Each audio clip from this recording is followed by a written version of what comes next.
యాదగిరిగుట్ట ఆలయ భద్రతలో ఎస్పీఎఫ్ పోలీసులు అలర్ట్గా ఉంటున్నారని, ఎలాంటి నిర్లక్ష్యం చేయటం లేదని తెలిపారు ఎస్పీఎఫ్ ఆర్ఎస్ఐ శేషగిరిరావు. ఇటీవల ప్రసాద విక్రయశాల దగ్గర జరిగిన చింతపండు బస్తాల చోరీ యత్నం వివరాలు తెలిపారు ఎస్ఐ. చోరీ జరగకుండా అడ్డుకున్నది ఎస్పీఎఫ్ సిబ్బందేనన్నారు.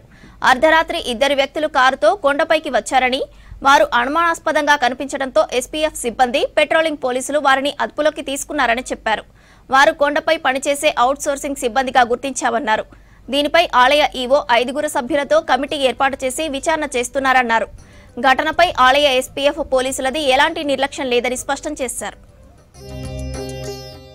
అక్కడ అనుమానాస్పద వ్యక్తులు కనిపించిన వెంటనే వాళ్ళు ఆయన చూసి పారిపోతుంటారు.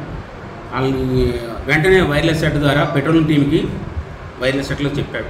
వైర్లెస్ సెట్ల ద్వారా చెప్పిన వెంటనే పెట్రోలింగ్ టీం ఎలర్ట్ అయ్యి అదే పాయింట్కి వచ్చి ప్రసాదాలయం దగ్గర నుంచి వాళ్ళని అదుపులో తీసుకున్నారు. వాళ్ళు ఎవరంటే మన ప్రసాదం విక్రయశాలలో పనిచేసే అవుట్సోర్సింగ్ సిబ్బంది ఇద్దరు. వాళ్ళని చేసిన వెంటనే ఏం చేస్తున్నారని అంటే పలానా ఇదే దొంగతనం చేశారనే అనుమానం ఈ యొక్క కారులో పెట్టుకున్నారు. కారు అనేది రాత్రి 8:29 పైకి వచ్చింది, కొండపైకి వచ్చింది. అది సీసీటీవీ ఫుటేజ్లో చూడడం జరిగింది. ఆ కార్ని అంతవరకు శివాలయంకి వెళ్ళే రోడ్లో పెట్టుకున్నారు. 146కి పైన ర్యాంప్ మన టికెట్ కౌంటర్ దగ్గర పెట్టుకొని ఈ సీసీటీవీ ఫుటేజ్ ద్వారా చూడడం జరగడం వల్ల అది అంత మాకు క్లారిటీగా తెలిసింది.